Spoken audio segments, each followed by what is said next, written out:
오늘 우리에게 주시는 하나님의 말씀은 에베소서 4장 11절입니다. 에베소서 4장 11절 한 절을 같이 함께 합독하도록 하겠습니다. 시작. 그가 혹은 사도로 혹은 선지자로 혹은 복음 전하는 자로 혹은 목사와 교사로 주셨으니 아멘.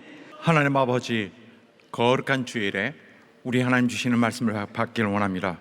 하나님께서 종에게 당신의 큰 능력을 부여해 주시사 선포할 때에 우리 하나님 친히 주시는 것을 우리 성도가 다 받을 수 있도록 하여 주시기 원합니다.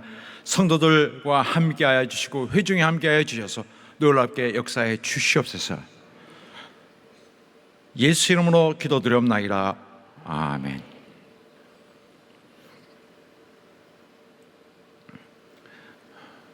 교회의 삶에 있어서 가장 중요한 것 중에 하나는 하나님의 주시는 인도자에게 인도를 잘 받는 것입니다. 하나님께서는 교회를 인도할 수 있도록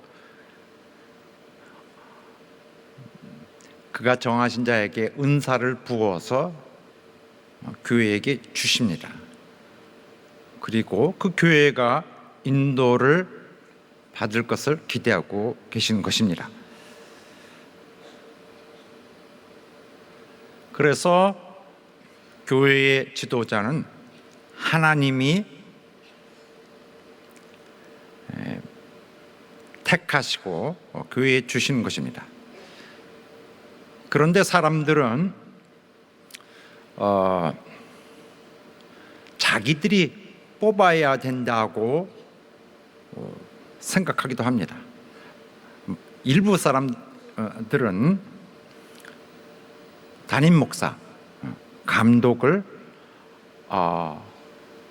이 세상의 권세가 해주면은, 이 세상에서 승인받는 어떤 인정받는 권세가 해주면은 좋을 것이다, 정해주면 좋을 것이다. 법원이 담임 목사를 정해주면은 아주 정당한 깨끗한 그러한 선발이 된다라고 생각하고 그렇게 믿고 싶어합니다. 또는 성도들이 투표해서 선거해서 투표를 통하여 뽑으면은 그건 아주 잘된 것이라고, 건전한 것이라고 그렇게 그냥 믿고 있습니다. 그렇게 보길 원합니다. 그렇지만은 이것은 그리스도 교회의 정신과 완전히 다른 것입니다. 그리스도 교회의 전통과도 완전히 별개의 것입니다. 맞지 않는 것이죠. 하나님의 방법이 아닌 것입니다. 하나님은 당신이 친히 교인들의 의사와는 관계없이 그가 리더를 선물로 주십니다. 우리는 생각에 민주주의적인 것은 기독교적인 것이다. 결국 그 원리는 원리는 민주주의다라고 생각하면서 그렇게 속단을 하여서 민주주의인 것을, 민주주의적인 그런 원칙을 자꾸 들여오려고 합니다. 이것은 좋은 그런 자세가 아닙니다.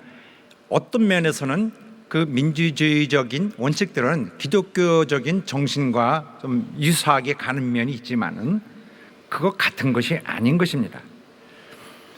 기독교의 정신은 사랑과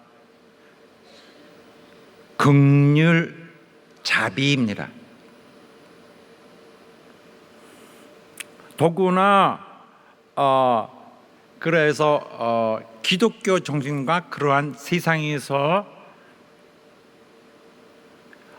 특별히 최근에 많이 이렇게 부상하고 있는 그런 민주적인 그런 것과는, 그리스도 교회와는 본질이 매우 다르죠. 더구나 주님은 교회를 보존하기 위해서 세우는 리더만은 세상의 관점과는 더욱더 다른 차원에서 그가 정하시고 사용하십니다. 이 예수 그리스도의 사도들을 예를 들어서 보면은 어떻습니까? 그들은 세상이 어떤 그 위대한 자의 사도로 일할 자로 뽑을 사람들이 아닙니다. 세상이 추구하는 인물들이 아니었어요. 세상이 볼 때 굉장히 부족하고 자격이 없는 자라고 보겠죠. 그러나 그들 모두 12명 모두를 그런 자를 주께서 당신이 그 중요한 일을 위해서 선발하여서 쓰셨습니다. 그들은 분명히 누가 보기에도 세상이 보기에는 화려하고 그런 자가 아니었습니다. 하나님의 보시는 그런 관점은 완전히 다른 것입니다. 그러므로 왜 이럴까? 우리와 관점이 다르기 때문에 그렇습니다.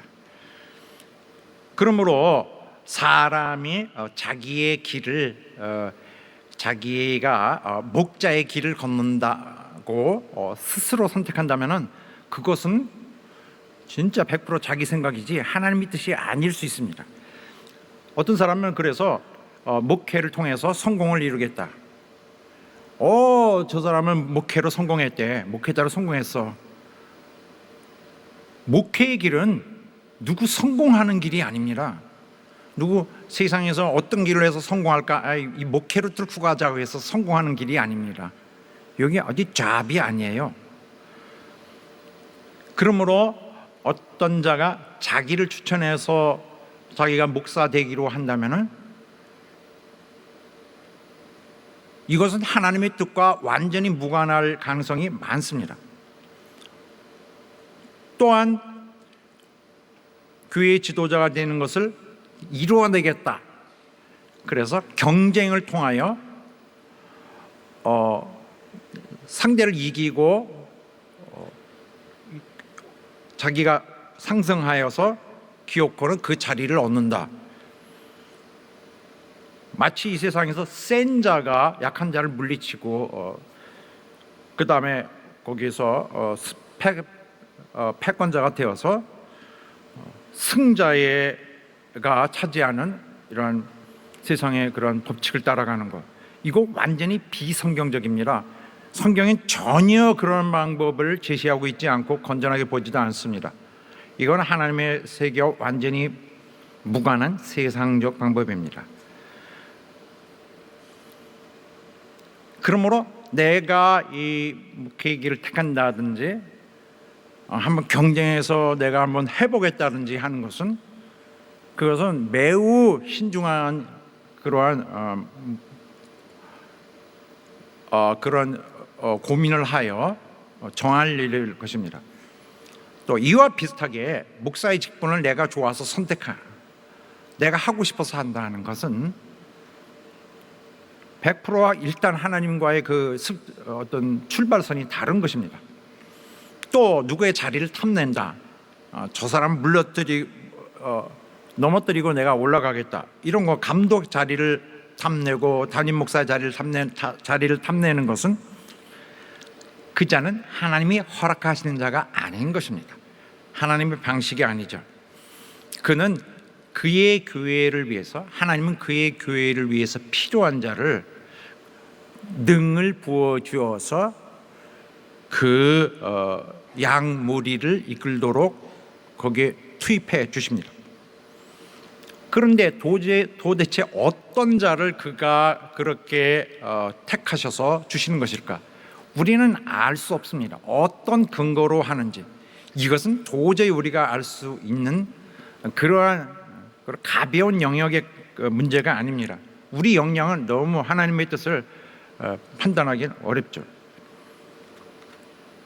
또 그러므로 우리가 어떤 기준인지는 알 수도 없는 것입니다. 우리의 기준으로 한다면 반드시 하나님의 기준과는 빗나갈 뿐만 아니라 그냥 막연하게 아무렇게나 던지는 주사위보다도 더 빗나갈 것입니다. 왜냐하면 인간은 육신의 일에 집착하고 육신의 어떤 초점을 두는 그러한 관심거리와 그러한 이치를 계속 마음이 향해 있습니다. 그러므로 인간이 기준으로 잡는 것은 막연하게 아무거나 하는 것보다도 더 하나님과 멀어질 수 있다는 것입니다.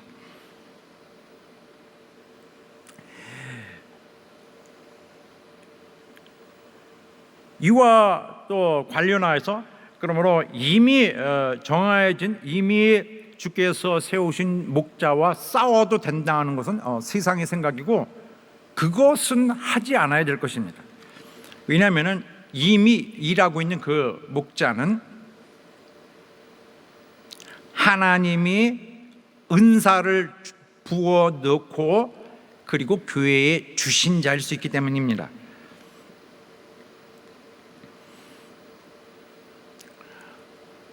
그런데도 도전을 한다면 그 사람의 신앙관, 그 사람의 하나님에 대한 믿음 자체에는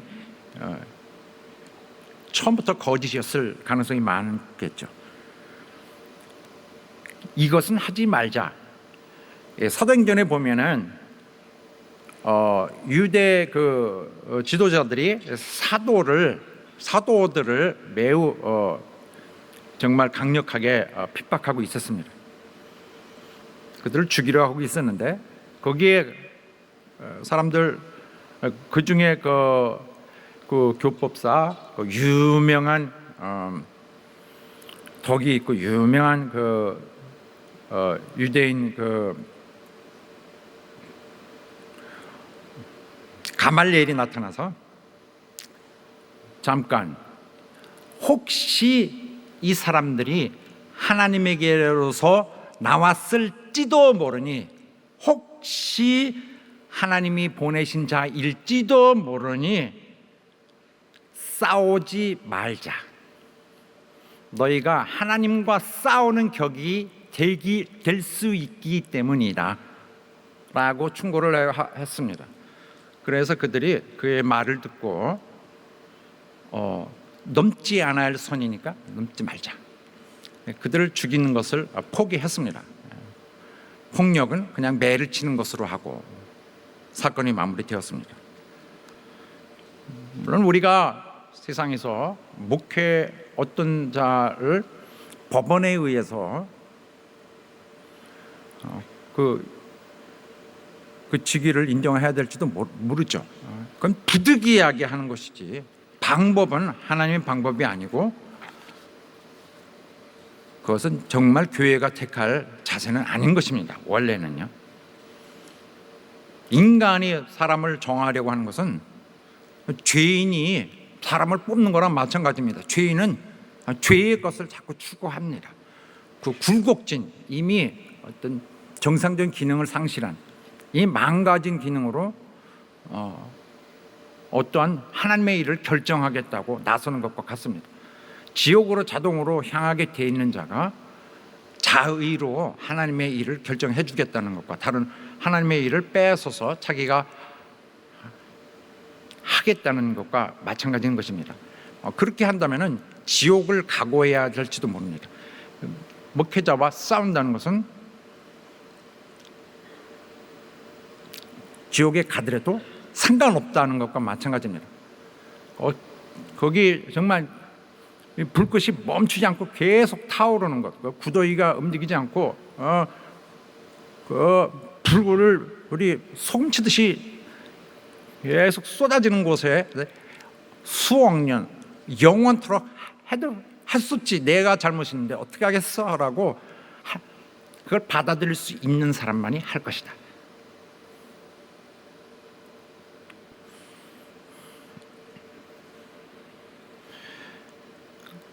그래서 우리는 하나님의 입장이라는 것을 조심해서 봐야 되고, 영적인 영역은 자기가 다 훤히 뚫고 있다고 보는 것은 굉장히 잘못된 것입니다. 사랑하는 여러분, 우리에게 주시는 하나님의 사역자는 정말 하나님 우리를 위해서 당신이 친히 보낸 자입니다. 물론 그렇지 않고 거기 올라가 있는 사람도 있을 것입니다. 나는 원칙만을 이야기한 거지 거기에 있는 자는 반드시 하나님이 정하신 것이니 그 사람에게는 무조건 박수를 쳐야 된다는 말을 하는 것이 아니라 하나님의 원칙을 말하는 것입니다. 그 교회에 하나님이 원하는 자가 있지 않다면 어차피 불행한 것이 될 수 있을 것입니다. 우리 하나님 주신 우리의 인도자는 하나님 주신 것이니까 우리 모두 감사와 또 영광 돌림으로 받아들이는 그리스도인의 교회 되시기를 예수 이름으로 축원합니다.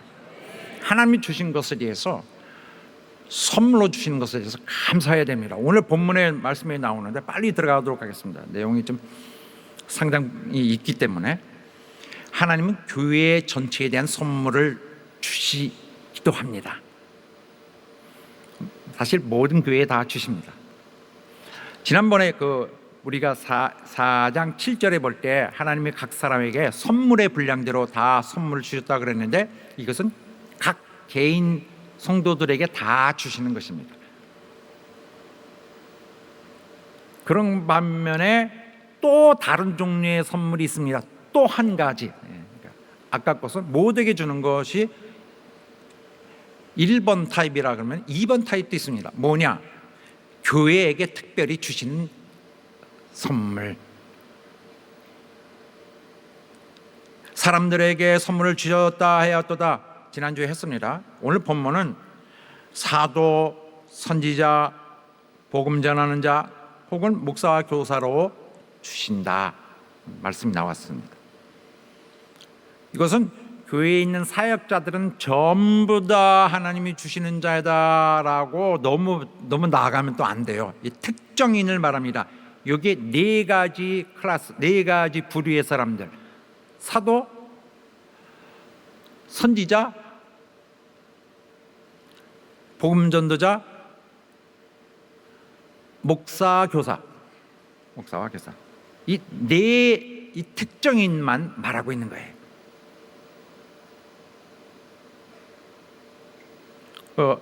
다시 7절에는 모든 사람이 받는 능에 대해서, 은사에 대해서 말씀 우리가 받았고, 이제 11절 오늘 본문의 말씀에서는 하나님 주시는 선물은 사람이에요.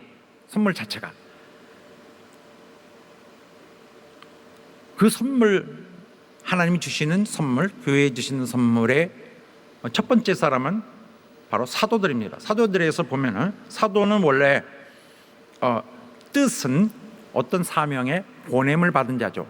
예수께서 그들을 부르셔서 사도를 삼으셔서 보냄을 받은 그들이 사도입니다. 12명이죠.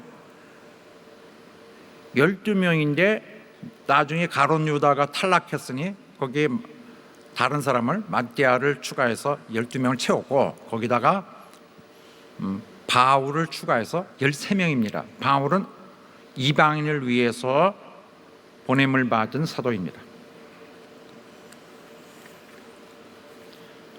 그렇게 딱 13명인데 이들이 한 일은 무엇인가? 이들은 교회의 기초를 완전히 세웠습니다. 이들은 주님으로부터 하나님에 대한 모든 비밀을 다 알 수 있도록 그냥 그의 계시의 마지막 부분을 다 받았습니다. 그러고 나니 그냥 성경의 구약 처음까지 뻥 뚫려버리는 게 된 거죠. 예수께서 물론 직접 말씀하실 수도 있었지만은 너희가 지금 감당 못하리라, 내가 성령으로 알려줄게 하신 것이 정말 이루어져서 그들이 나중에는 마지막 계시를 전부 다 받았습니다. 그러고 보니 구약 끝까지 전부 연결이 된 것을 그들이 발견했습니다. 그래서 그들은 하나님에 대한 모든 것을 말할 수 있을 만큼 그 영적인 세계에 대해서 훤히 그 마음이 열린 그런 자들이 되었습니다. 그들이 교회의 신앙을 정립을 했어요. 모든 교리, 모든 신앙에 대한 그 원칙들, 또 진리의 어떤 그 내용들을 다 그들이 파악했습니다. 신앙을 정립하고 교회의 삶의 그런 성격, 모든 제도 이런 것에 대한 기본이 그들에 의해서 이미 다 자리 잡혀 있습니다. 하나님에 대해서 닫혀 있었던 그들의 모든 궁금증은 그들에 인해서 인류가 이제는 참으로 하나님의 모든 그러한 하나님의 행사를 알 수 있는 그 시대를 열게 되었던 것입니다. 그들에게 다가온 그 복음이라는 그런 핵심을 통해서 하나님을 완전히 알아버렸습니다. 그래서 그들의 기능은 교회의 기초를 이렇게 쌓아놓는 것이고, 또한 계시해 주신 말씀을 받고 계시한 내용을 밝히는 것입니다. 그래서 사도 바울의 경우가 특별히 그렇지만 베드로 사도라든지 다른 야고보라든지 다른 자들을 통하여, 요한 사도를 통하여 쭉 계시한 내용들이 많이 성경에 딱 짜여져 있습니다. 그리고 계시는 그 이후에 다시 오지 않습니다. 다 그들 세대 한 세대에 다 이루었습니다. 그들은 신약교회에서 처음으로 은사를 받은 자들이죠. 그래서 사도들의 그런 역할은 엄청난 것입니다. 그래서 주께서 명하신 대로 그들은 계시를 받아서 성경을 쓰기 시작했고, 결국 다 완성을 한 것이 신약 성경입니다. 신약 성경은 구약 성경의 모든 것을 풀이해 놓은 것과 같은 복음이라는 그런 분위기와 언어로 완전히 재해석해 놓은 책이 되겠습니다. 사도급으로 치는 자들이 있습니다. 또 사도는 아니지만은 당시 바쁘게 일했어야만 됐던 그 사도들과 밀접하게 함께 일터에서 일하면서 그들을 도왔던 자들이 있습니다. 이를테면 바나바라든지 실라, 디모데, 그 외에도 예수님의 동생 야고보까지 포함되면 좋겠습니다. 그들은 정말 사도는 아니었지만 사도급, 적어도 비슷한 이러한 어떤 존경심을 가지고 초대교회에서 인정을 했던 자들입니다. 그러니까 그런 것을 보고 나도 사도라고 나오는 자들 있죠. 성경에서 말하는 거짓 사도들, 거짓 선지자들, 사실은 괴일의 역군이고 사단의 그런 일꾼들입니다. 가짜들이 많죠. 그때나 지금이나. 어쨌든 이 사도는 그렇게 하여 자기들의 주어진 시간 동안에 자기 임무를 잘 해냈습니다. 그리고 그렇게 하여 하나둘씩 순교를 하고 다 이 세상을 떠나게 되어서 사도의 활약의 시대는 문을 내렸습니다. 그리고 또 함께 언급해야 될 것은 선지자인데, 선지자의 직분은 사도들보다는 조금 작은 범위에서 또 권위가 약간 작은 것에서 볼 수 있습니다. 그 구약 시대의 선지자와는 다른 것입니다. 물론 정신은 같고 이름은 같지만은 이 신약 시대의 선지자는 다른 것입니다. 선지자보다는 조금 사도들보다는 조금 작은 것으로서 이미 이런 지역 교회 같은 데서 어떤 자기의 그 사역처를 정해놓고 일하는 경우가 많았습니다. 그들은 뭘 계시한다든지 뭘 예언하는 그런 것보다는 이미 사도들 통해서 예언한 것을 다시 제대로 설명하고 자세히 구체적으로 설명하는 일, 그런 일들을 했습니다. 그러므로 사도들과는 등급에서는 좀 열등한 위치에 있었고, 또 사도들에 의해서 통제를 받았던 위치에 있었습니다. 사도들의 사역은 더 크고 일반적이고 교리적이지만은 선지자들의 일은 보다 좀 국지적이고 좀 개인적이고 실용적인 것으로 한정 지어졌습니다. 그러나 선지자들도 사도들을 도와서 그리스도께서 당신의 교회를 세우시는데 함께 참여하여서 많은 기여를 했습니다. 그리하여 신약 성경의 완성과 함께 그들의 일도 다 마치게 되었습니다. 자, 그래서 계시의 완성, 성경의 완성, 또 교회의 세움은 완전히 그 사도들과 선지자들에 의해서 이루어졌습니다. 그들은 자기들의 임무를 다 마치고는 이 땅에서 완전히 사라졌습니다. 사라졌지만은 그들은 주께서 주신 최고의 선물이었습니다. 그러므로 오늘 우리가 2000년 지난 오늘이라도 그들을 함부로 말할 수 없습니다. 그들이 교회를 위해 한 일은 그 유효, 그들이 한 그 수고의 효과는 어느 정도나 갔을까요? 최소한 2000년은 가고 있습니다. 아직도 있으니까. 교회의 모든 것은 이들에 의해서 이루어졌습니다. 우리가 누리고 있는 모든 것은 그들이 은사를 받아서 주님을 위해 또 교회를 위해 한 것에 대한 결과입니다. 그러므로 말이라도 사도들에서 뭐 사도들의 권위보다 내가 좀 더 이런 식으로 함부로 말하면 절대 안 됩니다.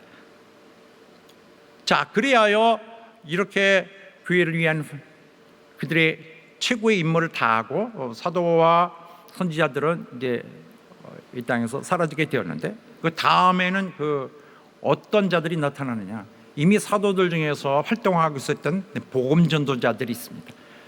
바로 이들이 또한 주님이 교회에 주신 자들입니다. 한마디로 말하면은 이제 사도 시대 이후에 교회에 남겨진 하나님 주신 지도자는 복음 전도자, 목사와 교사입니다. 복음 전도자 중요하죠. 유명한 사람으로는 빌립지사 같은 사람이 있습니다. 또 디모데도 그런 전도자이고 사도 바울도 또 그런 사람 중에 하나였습니다. 성경에 보면은 신약 성경에는 복음이란 말이 많이 나옵니다. 유앙겔리온이란 말이 정말 동사까지 합치면 100여 차례가 넘습니다. 신약 성경은 복음에 관한 것입니다. 그러니 얼마나 이 복음 전파하는 것이 중요한 그런 최고의 관심사로 정착했겠습니까? 복음 전도자는 나가서 예수 이름을 모르는 곳에 가서 예수님을 소개하고 구원을 소개하고 그들을 가르치고 양육하고 교회의 형태가 만들어지면은 이제 새로운 사역지로 또 옮겨가고 했습니다. 그렇게 하여 복음 전도자가 다니는 곳마다 교회가 생기는 것입니다. 그리하여서 당시에 완전히 이 세상에 그리스도의 교회라는 것이 없던 시절에 그렇게 한 것은 대단히 큰 일을 한 것입니다. 그들은 그러한 기능, 그런 은사를 받았기 때문에 할 수 있었죠. 아마 그런 은사 없이는 할 수 없었을 것입니다. 그래서 복음 전도자들도 굉장히 초대교회에서 존경받는 자들이었습니다. 그 다음에 가르치는 목자로서 목사와 교사가 있습니다.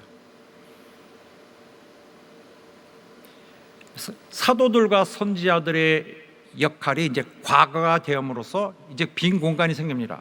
그러나 빈 공간은 공간에는 그렇게 공간으로 되어 있지 않았고 사도 시대들부터 이미 훈련받은 자들이 있었습니다. 이들이 바로 가르치는 자입니다. 목사, 교사. 사도 시대가 있을 때는 그들이 모든 교회를 총괄하고 교회에서 가장 총체적으로 책임을 지는 자들이었지만은 이제 사도들이 떠난 후에는 가장 높은 리더십이 바로 이 자들이었습니다. 목사, 교사. 그런데 목사, 교사 두 부류군요. 글쎄요, 조금 후에 설명하겠는데 두 부류가 아닌 한 사람일 수 있습니다. 한 기능. 혹은 같이 있었지만은 둘이 굳이 구분 없이 함께 일했던 두 개의 그룹일 수 있습니다. 이 사람들은 어떻게 표기를 할까? 뭐라고 불러야 되나? 그것은 여러분이 편하게 쓰시면 될 것 같습니다. 이렇게 목사, 그 다음에 이렇게 대시하고 하이폰 가운데를 치고 교사, 또 목사 슬래시 치고 또 학원, 좀 정갈스럽게 가르치는 목자, 아름다운 이름인 것 같습니다. 이들은 교회의 가장 큰 책임자예요. 하나님에 대해서 알고 싶습니다. 하나님에 대해서 어떻게 알죠? 목사에게 가십시오. 목사, 교사에게 가십시오. 누가 내 이 영혼의 문제를 도와줄까? 목사, 교사에게 가십시오. 그들이 하나님을 알게 하는 데는 최고의 권위가 있는 자들이었습니다. 그들은 한마디로 교회를 인도하는 자들이에요. 교회를 책임지고 인도하는 자들. 그런데 자, 한번 이제 그 본질적인 문제를 봅시다. 목사와 교사 두 사람이야, 한 사람이야? 자, 여기 목사와 교사 본문에 있는데 목사와 교사, 와는 즉 다시 말하면 이런 뜻이 있습니다. 헬라어에서는. 그래서 그런 것을 적용하면은 이렇게 해석이 됩니다. 목사는 곧 교사인데, 목사라면 교사를 말하는 것인데, 곧 교사는 목사의 한 특징을 말하고 있는 거죠. 기능으로는 목자인데 그가 하는 일은, 특기는 가르치는 것이다. 그래서 그 두 단어가 꼭 함께 갑니다. 아무래도 우리 생각에는, 그리고 저의 생각에도 한 사람을 그렇게 달리 부른 것 같습니다. 목사는 그 직분의 관점에서 부르는 용어고 또 지칭이고, 교사는 그 목사가 갖는 그런 특수한 그의 직무의 특징 때문에, 즉 가르치는 일을 강조해서 그렇게 붙인 것 같습니다. 결국 같은 사람을 목사, 교사 이렇게 반복해서 부르는 것 같습니다. 그럼 목사는 무엇인가? 목사는 그 목사에 해당하는 그 헬라어 단어의 뜻은 목자입니다. shepherd, 목자입니다. 목동. 그래서 이 단어를 사용하여 예수 그리스도에 대해서도 성경에 사용되어 있습니다. 그는 우리 목자이시고 또 우리 감독이시다. 그런데 여기 오늘 본문에서만 유독 목사로 나와 있습니다. 사실은 목자가 맞죠. 오늘날 우리는 이것을 보고 목자가 사실은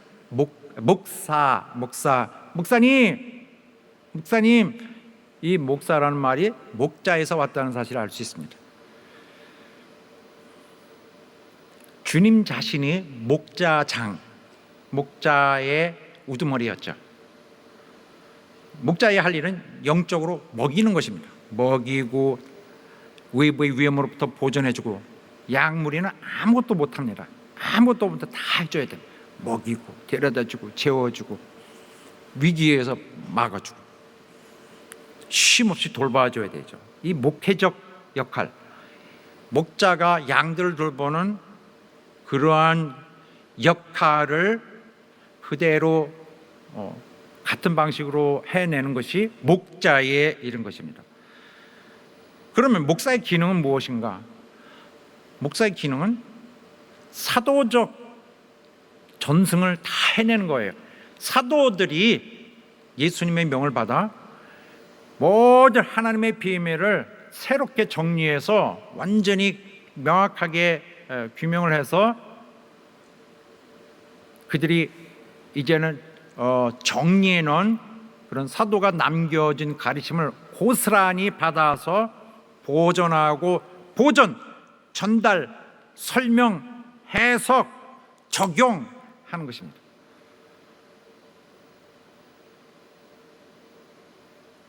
사도들이 남긴 것을 그대로 가져와서 하면서, 역시 구약에서 정말 1000년 넘는 역사의 구약에서 기록된 것을 딱 풀이해 놓을 수 있는 그런 사도적 그런 통찰력을 계속 전달해 주는 것입니다. 그러려면은 그들에게 필요한 일이 있는데 계속 가르쳐야 돼요. 계속 가르치는데, 지식을 전한다기보다는 이 타락한 이 죄인을 그리스도인으로 바꾸는 작업을 계속 해내었던 거죠. 똑같은 똑같이 반복하여 자꾸 가르침으로써 그들을 교정하는 것입니다. 그리스도인으로, 새 사람으로. 행실, 성품, 특별히 성품을 고치기 위해서 계속 가르쳤습니다.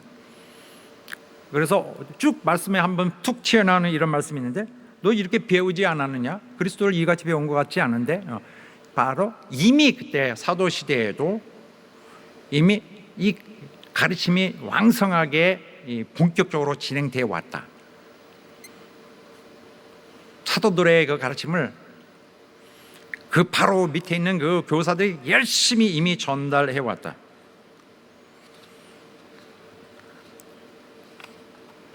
자, 그런데 이제 우리가 성경에 있어서 그러면 감독은 뭐고 장로는 뭐고 목사는 무엇입니까? 이렇게 물어볼 텐데 이 문제를 조금 우리가 분명히 이해할 필요가 있어서 굳이 이 주제를 오늘 말씀을 함께 나누게 되는데, 장로라는 말이 성경에 자주 나옵니다. 신약 성경에 나오는 장로는 우리가 머리에 생각하는 그 장로가 아닙니다. 그래서 성경에 장로라는 말이 꽤 많이 등장하는데, 그걸 그런 식으로 한다면 성경 전혀 이해 못하고 있는 거죠. 그 장로가 아닌 거예요. 우리가 생각하는, 말하자면 장로교회에서 비롯된 그런 식의 장로라는 개념을 머리에 갖고, 오늘날 장로님이 하고 하는 그 장로라고 생각하면 성경을 잘못 보고 있는 거죠. 그렇게 하면 성경 이해가 안 돼요.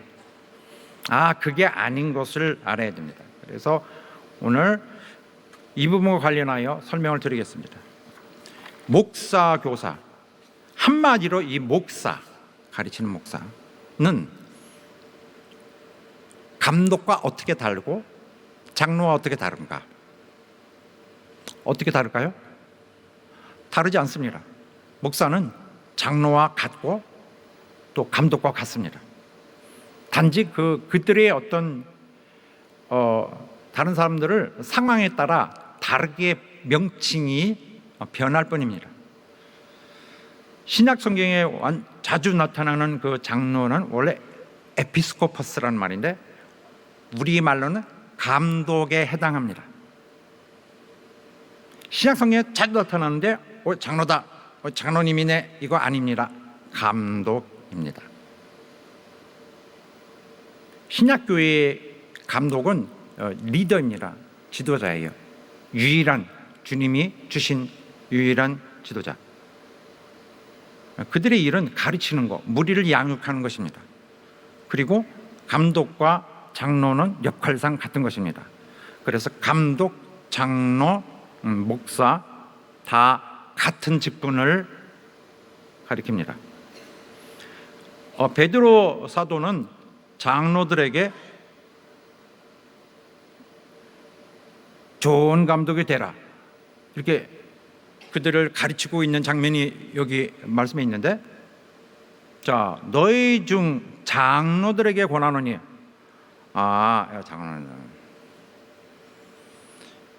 이 장로로 번역이 된 단어는 두 가지입니다. 하나는 아까와 같이 에피스코퍼스라는 거, 여기 같이 프레스비테로스라는 말이 있는데, 자, 이거는 두 번째 것이에요. 그냥 우리가 말하는 엘더, 장로들.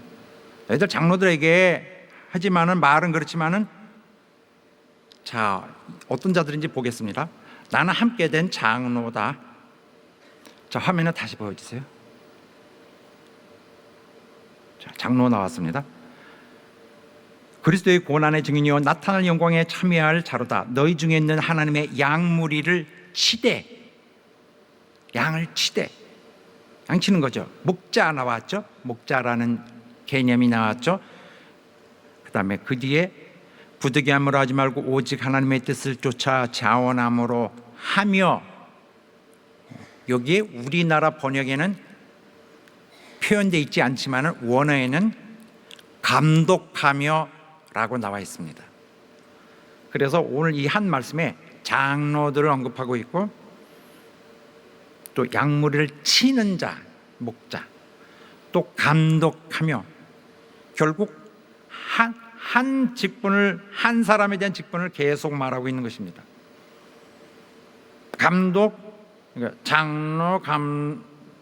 장로, 목사, 감독이 같은 사람들이 하고 있는 직무인 것입니다. 자, 사도행전 또 20장에 보면은 거기서 사도 바울이 그 에베소서의 장로들과 헤어지면서 그 가슴 찢는 그런 그 장면이 있죠. 그 애잔한 그런 아픔이 있는 장면을 보면은 장로들을 불렀습니다. 그 다음에 그들에게 말하기를 너희는 자기를 위하여 또는 온 양떼를 위하여 삼가라. 성령이 저들 가운데 그 양떼들 가운데 너희로 감독자를 삼고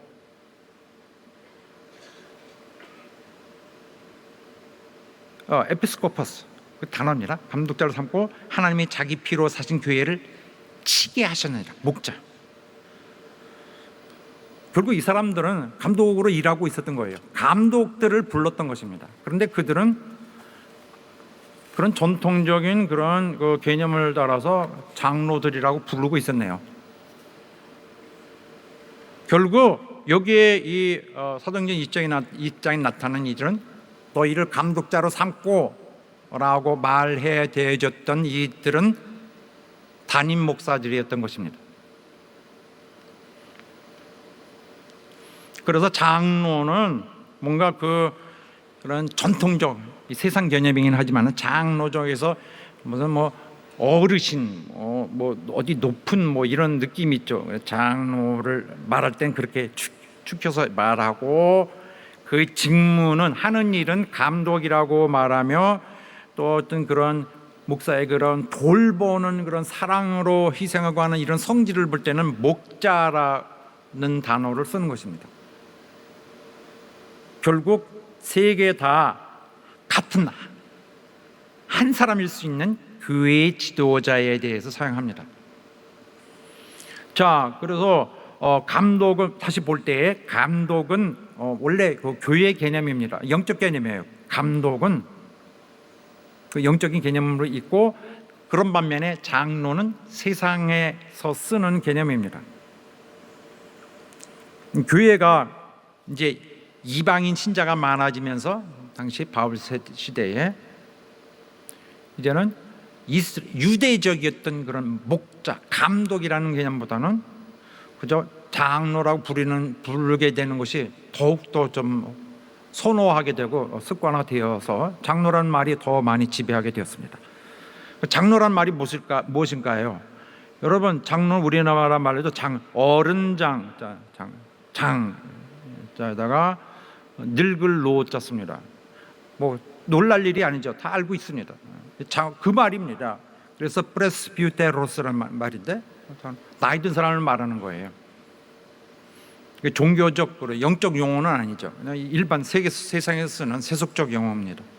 그런데 옛날 구약 성경에 보면은 히브리어로 거기에 상응하는 단어를 썼습니다. 똑같습니다. 거기도 노인을 향해서 말하고 있는 것입니다.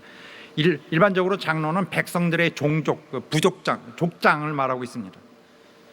그들이 모세와 함께 그 광야에서 활동할 때 모세를 도와서 많이 활약을 했습니다. 이제 이들은 나중에는 가나안 땅에 들어가서 각 도시의 각 도시를 지도하는 그런 지도자들이 되었죠. 그래서 사회의 이런 모든 백성의 문제들을 결정해주는 그런 법관의 역할도 함께 했습니다. 구약에서 보는 이제 장로는 그 장로인데 이 장로는 신약교회에 와서는 헬라어로 이제 또 많이 쓰여지게 되었습니다. 과거나 구약 때나 지금이나 그 단어는 원래 나이 든 사람을 말합니다. 그래서 영어로서는 elder가 맞습니다. elder. 이것은 히브리식으로 이미 요엘서에서도 표현이 되어 있는데 요엘서를 그대로 베껴 놓은 바로 이 사도행전 말씀에 보면은 하나님이 가라사대 말세 내가 내 영으로 모든 육체에게 부어주리니 너희의 자녀들은 예언할 것이요 너희 젊은이들은 환상을 보고 너희 늙은이들은 꿈을 꾸리라. 너희 늙은이들은 원래 듣기 좋은 소리는 아니지만은 이 노인을 가리킨 단어였습니다. 단지 그 단어는 늙은이들 말하는 것, 바로 이 노인들을 말하는 것입니다. 성경에 나오는 장로는 장로 공식적 장로님네 뭐 직접 장로 누구 이렇게 공식적 직함을 말하는 것이 아니라 그냥 나이 든 사람을 말하는 거예요. 원래 그 뜻이 품고 있는 것은 그것이고 또 사용되었던 그 단어의 사용초도 그렇습니다. 똑같은 단어인데 성경에 이렇게 번역할 때 장로들이라고 번역해 놨지만은 이것은 노인들에게 순복하고 하는 말이었습니다. 젊은 자들아 이와 같이 노인들에게 순복하고 해석은 잘못된 것이죠. 저 번역이. 또 늙은이를 꾸짖지 말고 아비하게 하듯하며 이것도 같은 단어입니다. 해석이 거기는 어떻게 될까요? 거긴 맞게 되었습니다. 장로를 꾸짖지 말고 잘못 번역했을 수도 있습니다. 아니 감히 장로에게 되도록 그런 말이 아니죠. 노인에 관한 말인데 그래서 장로는 이 장로는 직분이라는데 너무 꽂혀 있지 말고 성경에는 그렇게 되어 있지 않습니다. 두 단어를 가지고 그렇게 번역이 여러 가지로 다르게 다르게 번역이 되었습니다. 예수님 당시에는 예수님을 십자가에 못 박았던 그 장본인들이 그들이었습니다. 장로들과 대제사장들과 서기관들에게 버림받아 죽임 당하는데 백성의 장로들 곧 백성의 장로들 이름하여 대사장들과 서기관들 그들이 장로들이죠. 그래서 유대인의 그냥 종교 지도자들을 그냥 그렇게 일컬었습니다. 자, 우리 본문의 말씀에 보면은 그런데 신약교회 전체에서 교회가 발전함에 따라 각 교회 리더들을 장로로 불렀습니다. 사실은 목사로 불러야 되고 감독으로 불러야 됐었죠. 자, 베드로는 흩어진 그들에게 편지를 썼습니다. 자, 예수 그리스도의 사도 베드로는 본도, 갈라디아, 갑바도기아, 아시아와 비두아에 흩어진 나그네 이렇게 시작하는 이 문장은 뒤에 보면은 너희 중 장로들에게 권하노니 장로님들에게 권하는구나 보내는구나 각 교회 장로님들 부르는구나 아닙니다. 이들이 누구냐면 그냥 목사입니다. 하나님의 양무리를 치대했습니다. 목사들이죠. 양무를 친다. 그래서 이 편지는 목사들에게 보낸 것입니다. 그런데 장로들에게 보내니까 장로들의 특별한 모임이 있구나 아닙니다. 이건 나중 시대에 있는 일이지 그 당시에는 그렇지 않았습니다. 그래서 감독이란 말은 감독이란 말은 유대교의 목자라는 것과 바탕의 개념이 비슷해요. 감독한다. 유대교 쪽이고 종교적이고 영적이고 목자와 비슷한 같이 섞였었는데 두 말은 서로 상호 교차해서 씁니다. 밑보다 이 말이여 사람이 감독의 직분을 하려면 선한 일을 사모한다. 또 감독의 일은 교회를 돌보는 것이다. 감독의 임무가 이겁니다. 교회를 돌보는 거. 사람이 자기의 집을 다스릴 줄 못하면 어찌 하나님의 교회를 돌아보리요.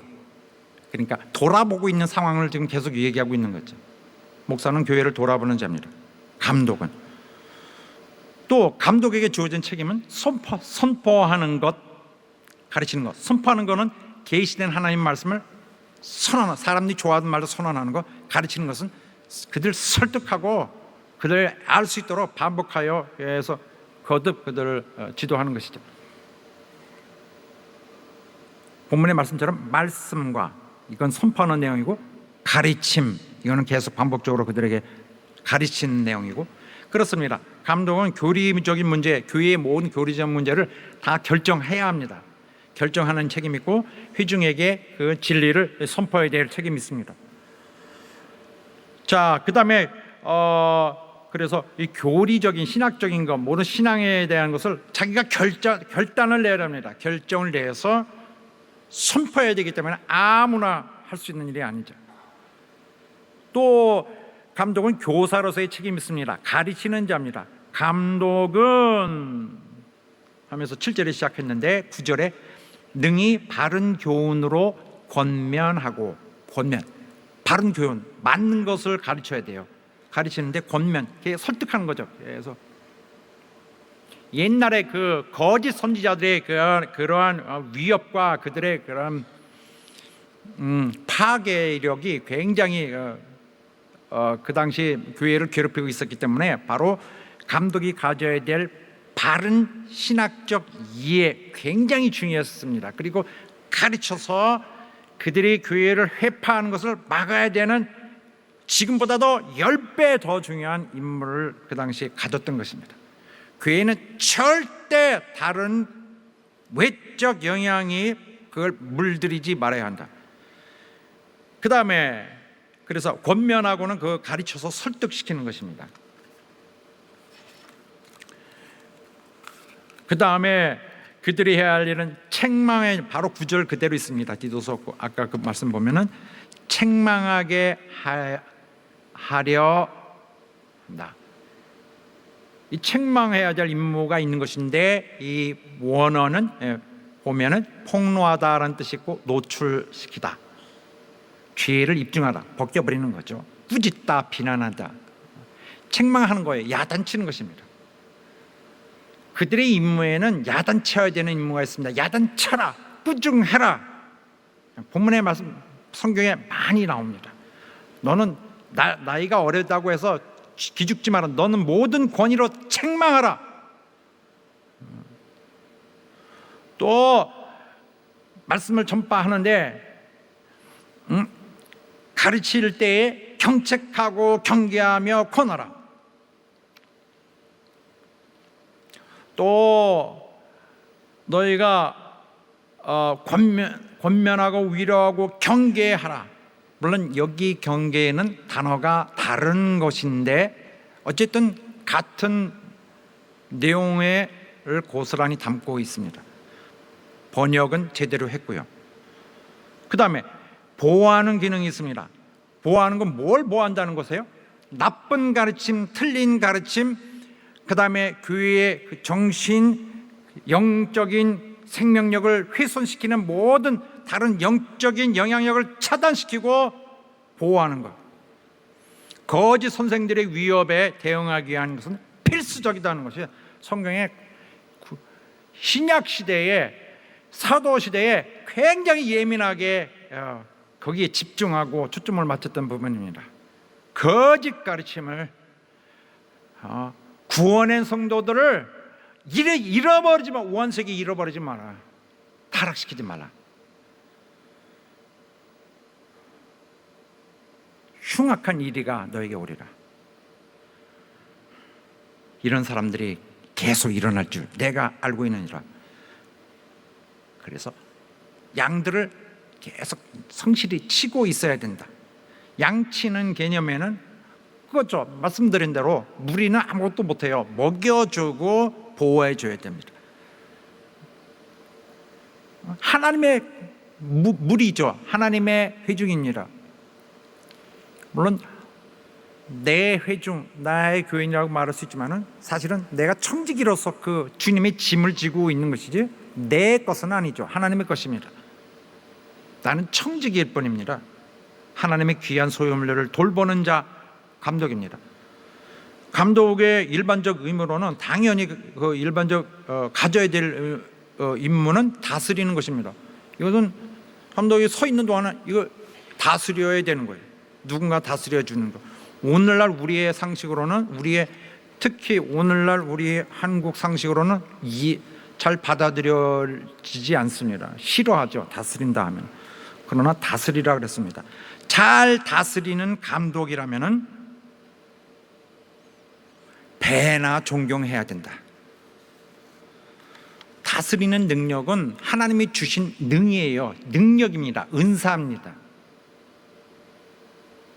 하나님이 잘 다스리라고 능을 준 것을 하나님 요새는 정서가 맞지 않습니다. 버릴 수는 없는 것이냐. 형제들아 너에게 구하노니 너희 가운데서 수고하고 주 안에서 너희를 다스리며 권하는 자들을 너희가 알고, 다스리는 자를 알고, 또 다스리는 자는 부지런함으로 해서 은사의 그런 특별한 은사를 이렇게 몇 가지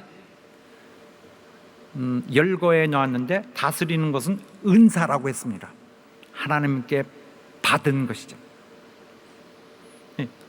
감독은 교회를 다스리는 자인데 이 회중 밖에 어느 세계에 어느 밖의 세계에서 누구에게도 통제받지 않습니다. 누구의 어떤 권세가 나타나도 지배당하지 않습니다. 지배되는 자가 아닙니다. 지배할 수 없는 자입니다. 그렇다고 해서 그 감독이 자기 자신의 고유의 권위가 있어서 성도를 독재적으로 누르고 그러는 것이 아니죠. 계율에 의해서 그들을 다스릴 수 있는 것입니다. 계율. 행정 수칙이 그들의 전통, 교회의 어떤 관례에 따라서 또 관행에 따라서 이미 받아준, 사도 때부터 이미 받아준 것을 그대로, 혹은 그 교회에 맞는 그런 관행을 해온 것에 따르는 것입니다. 법이 필요 없습니다. 법을 만드는 것 자체가 하나님의 방법에 상당히 좀 맞지 않는 그런 것이죠. 또 그들이 모범됨으로 교회를 이끌어가는 것입니다. 그래서 감독은 선거에 의해서, 다수의 투표에 의해서 뽑혀서 선발되는 그런 거 아닙니다. 성령이 친히 당신의 방법을 해서, 우리 선거도 안 했는데 투표도 안 했는데, 그러나 하나님이 은사를 주시고 교회에 세워주실 때는 할렐루야 환영해야 할 것입니다. 투표로 선출하는 것이 옳다, 이 입장이, 나 기본 입장이 이런데, 아무래도 우리가 처음부터 투표를 해서 정정당당하게 투표하는 것이, 선거를 해서 뽑는 것이 옳지 않겠소 하면 그 자체가, 나는 하나님의 방법은 애초에 싫다, 나는 하나님의 방법 무시한다, 사람의 방법으로 뽑자, 나는 내 억울한 게 싫다, 내가 좀 하고 싶은데 나 억울한 게 싫다, 그런 거죠. 그 인식 자체, 투표로 뽑아야 인식 자체가 세상 것입니다. 인식 자체가 우리 스스로를 속아서 지옥으로 끌고 가게 했던 그 인간의 타락성이 좋아하는 방법이에요. 만약에 감독이 하나님의 인정을 받은 하나님의 주신 자라면은, 성도와 감독이 모두가 하나가 됐다면은 누구에게도 이견이 있을 수 없죠. 모두가 만장일치로 어차피 결정할 문제일 것입니다. 분쟁이 없이 같은 마음으로 합하라. 성령의 하나 되신 것을 순종하여 힘써 하나가 되어라. 내가 있으나 없으나 너희는 일심으로 하나의 마음으로 서서 한 뜻으로 복음의 신앙을 위하여 협력하라. 하나의 뜻을 품어라. 그래서 교회의 감독은 가르치는 자, 교회 정책을 결정하고요, 교회를 책임지고 감독하고 다스리고 가르치고 설교하고 꾸중하고 책망하고 반박하도록 되어 있습니다. 이상의 내용들로 인해서 신학교회는 운영이 되는 것입니다. 사랑하는 여러분, 교회에 주신 특별한 선물이 이들입니다. 그가 주셨으니, 오늘 본문의 말씀에 그는 그리스도십니다. 그리스도께서 사람들에게 선물로 주신 것입니다. 왜 주셨나요? 그는 이 모든 우주에 오르셔서 온 만물을 지배하시는 주권자로서의 왕으로 승계하시면서 그가 이 모든 사실을 증명하기 위해 주신 선물의 하나입니다. 그래서 그것은 주께서 주셨다 그랬어요. 임명하고 다른 것입니다. 그가 임명하셨으니, 그것은 이미 있는 자를 뽑는 거잖아요. 주는 거는 그냥 주시는 것입니다. 임명은 그냥 임명, 잘해봐, 그러고서 잘못하면 그리스도께서 책임을 져야 되는데, 주신 것은 잘못할 수 없어요. 그건 주신 것은 당신의 이름을 걸고 하는 것입니다. 예수께서 통제하시고 당신이 책임져야 될 문제인 것입니다. 그가 교회에 주신 것은 그가 한 세 사람으로 만들어서 자기 몸이 되게 하신 그 교회를, 이 중요한 교회를 치리하고 돌볼 사람으로 하는 것은 당신이 직접 보내실 것입니다. 매사에 가르쳐줘서 이 죄인들을 정말 새 사람으로서의 온전히 탈바꿈하기 위해서 그것을 매사에 가르칠 사람을, 은사를 부어서 친히 보내주실 것입니다. 교회 전체를 위해서 주신 그의 특별한 선물인 것입니다. 할렐루야. 오늘 본문을 가지고 이 용어를 우리도 써야 되겠다, 그런 건 신경 쓰지 마세요. 오늘의 시대가 많이 변화했고, 오늘같이 엄청나게 과거하고는 다른 이런 사회에서는 똑같은 식으로 한다, 이렇게 할 수는 없어요. 우리에게 맞는 것을 해야 되고, 이런 요구는 우리에게 계속 추진되어야 될 일입니다. 우리에 맞게 하고, 그 이름을, 여기에 보면은 그게 무슨 직책명이 아니었습니다. 여기서 목사, 교사 뭐 이것도 우리 써야 된다. 선교사 우리도 해야 된다. 이런 무슨 말이 안 돼요. 이거는 기능을 설명한 것이지, 그때 당시 기능을 설명했던 것은 기능을 우리에게 알려주는 것이지, 오늘은 우리는 그 직분에 이런 관심이 있거든요. 무슨 장 이런 거, 무슨 장 이런 거 중요하지 않아요. 난 무슨 장 중요한데, 뭐 부회장, 회장, 위원장 이런 거. 여기에는 장에 아무 관심 없어요. 장이 아니라 보니까 그들은 그리스도에게 속하여서 그들 유기적으로 그냥 충성으로 움직이고 있었고, 그리스도를 위한 일에 그들의 자신을 들여서 한 마음으로 움직이고 있었어요. 직위가 필요 없어서 기능만 하고 있었죠. 기능, 무슨 장이, 저분은 직위가 뭐죠? 그런 거 없습니다. 그냥 그는 교사, 가르치는 자예요. 그러면 뭐 하는 자죠? 그는 목자예요.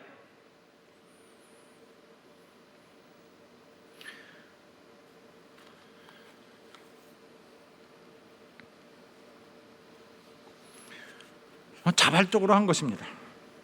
은사를 받음으로써 자기는 섬기는 자인 줄 알았고, 주를 위해 섬길 수 있다는 것이 바로 하늘로 올라가신 위에 이 은사를 주심으로써 그가 하늘에 오르셨구나, 나에게 은사를 주시구나, 나에게 명하시는구나, 교회를 위해 나를 주시는구나. 감동은 하나님께서, 하나님 뜻대로, 그리스도께서 하나님 뜻대로 주시는 것이기 때문에, 여기 에베소서는 무슨 직분 이런 거 전혀 관심 나타내고 있지 않습니다. 언급하지 않습니다. 성직, 안수식, 뭐 공식적으로 이들에게서 공식적으로 인정받아라 이런 말이 없습니다. 그들은 하고 있어요. 그 일들을 무슨 직책명이 하나도 없는데 하고 있습니다. 기능만 설명하고 있어요.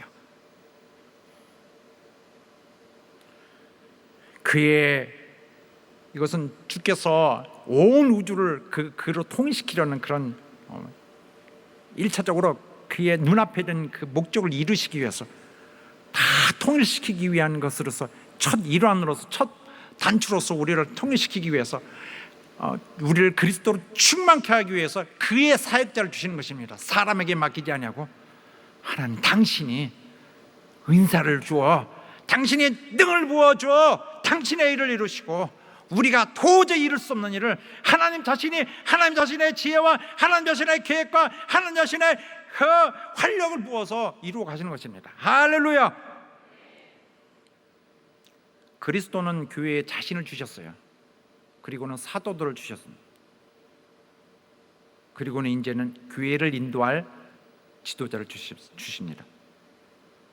교회를 인도할 자는 교회가 자신들 뜻대로 선출하는 자가 아니죠. 교회는, 회중은 목자를 선출할 권리가 없습니다.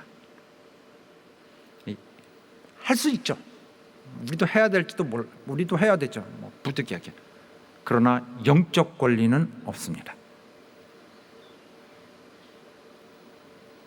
교회를 인도하는 자는 교회를 위해 주신 하나님의 선물이며, 하나님의 그의 하늘에 올라 높임을 받으신 것에 대한 증거로 주시는 은사 자체임을 인정하시는 여러분 되시길 예수 이름으로 축원합니다.